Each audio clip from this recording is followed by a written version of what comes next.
Okay, अब उधर हम 3 बातों के बारे में बात कर रहे थे। 3 बातें कौन कौन सी हैं? शऊर हमेशा जाती होता है। शऊर हमारा नॉलेज हमेशा जाती होता है ना। हम नॉलेज को शेयर तो कर सकते हैं, लेकिन जो नॉलेज है वो हमारा हमेशा पर्सनल होगा। शऊर एक मुसलसल कैफियत है। अब रोज हमें किसी न किसी के बारे में हमें नॉलेज हासिल हो रहा है, ये मुसलसल कैफियत है, हर वक्त चलती जा रही है। शऊर इंतखाबी होता है, ठीक है। अब नफ्सियात की इस तारीफ का ये इतराज किए गए इंसानी जहन सिर्फ शऊर नहीं होता, बल्कि शऊर, तहतल शऊर और ला शऊर पर मुश्तमिल होता है। इस बारे में इंशाल्लाह एक पूरा टॉपिक बनाऊंगी मैं, जिसके बारे में मैं आपसे डिस्कशन करूंगी। इधर तो सिर्फ ये नॉर्मल सी बात हो रही है, इस बारे में मास्टर्स लेवल पे जब हम ये पढ़ते हैं तो ये काफी लंबा टॉपिक बनता है। शऊर, तहतल शऊर और ला शऊर, ठीक है। इसकी तारीफ की रोशनी में नफ्सियात का मौजू महदूद हो जाता है। नफ्सियात का मौजू अगर हम इन चीजों को लेके बैठे कि शऊर को जो शऊर का इल्म जो वो नफ्सियात का इल्म है, तो इसका जो नफ्सियात का जो है वो बिल्कुल छोटी सी टर्म बन, हालांकि ये शॉर्ट टर्म नहीं है, ये एक ब्रॉड टर्म सब्जेक्ट है साइकोलॉजी। दूसरा इतराज ये हुआ कि हम सिर्फ अपने शऊरी अमाल को जान सकते हैं, हमारे लिए दूसरों के शऊरी अमाल को जानना मुमकिन नहीं होता। अब आपको अपने नॉलेज के बारे में पता होगा ना, आप किसी के नॉलेज के बारे में अंदाजा लगा सकते हो कि इसको कितना नॉलेज है, इसके दिमाग में क्या है, इसने कितना कुछ इसको आता है करना, हमें नहीं पता।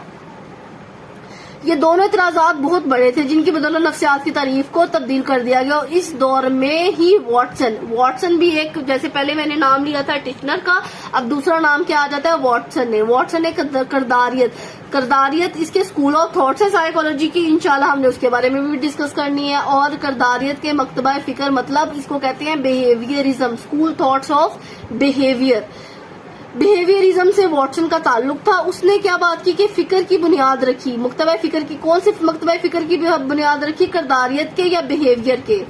लिहाजा नफ्सियात की एक नई तारीफ मौरज़े वजूद में, पहली वाली सारी रिजेक्ट होगी। पहली वाली तारीफ कौन सी थी हमारी? पहली थी कि रूह का इल्म, फिर जहन का इल्म, फिर जहन के बाद शऊर का इल्म, और उसके बाद अगला क्या है, वो बात करने लग गए बिहेवियरिज्म वाले करेक्टर पे। सिर्फ इंसान के खारजी माल पर जोर देती है। ये क्या कहते हैं, इंसान के खारजी, हमें उसके बातिन, उसके इंटरनल के बारे में कुछ नहीं पता, उसके खारजी माल जो उसके एक्सटर्नल माल होते हैं, मामलात होती हैं।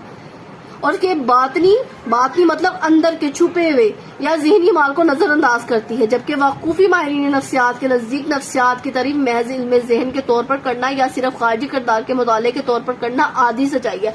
जाहिर सी बात है, इंसान की सोचें हैं, इंसान के दिमाग में क्या चल रहा है, इंसान की नफ्सियात के, इंसान की मेंटेलिटी क्या है, इंसान का एक स्टूडेंट का इंटेलेक्चुअल लेवल क्या है, अब सारे बारे में अगर हम बात करते हैं तो ये थोड़ा सा चीज जो सी है ये चेंज हो जाती है। हमने सिर्फ खारजी नहीं, उसकी खारजी अमालों पर बात नहीं करनी, हमने उसके किसके अमाल पे बात करनी है, उसके इंटरनल मामलात पर भी बात करनी है। अब अगला क्या बात करें, जबकि वाकूफी माहिरीन नफ्सियात के नजदीक नफ्सियात की तरफ महज इल्म जहन के तौर पर करना, ये तो हमारा हो गया था, सॉरी। इस वजह से जदीद माहिरीन नफ्सियात की जामे तारीफ पेश करने के लिए नफ्सियात को जहनी अमाल और जिस्मानी या खारजी अमाल किरदार का मुताला करना कहते हैं। Psychology as a science of mental process and behaviour. अब मेंटल, उसके मेंटल प्रोसेस के साथ साथ उसके बिहेवियर में क्या चेंजिंग हो रही है, इस चीज को क्या बोलते हैं, साइकोलॉजी बोलते हैं।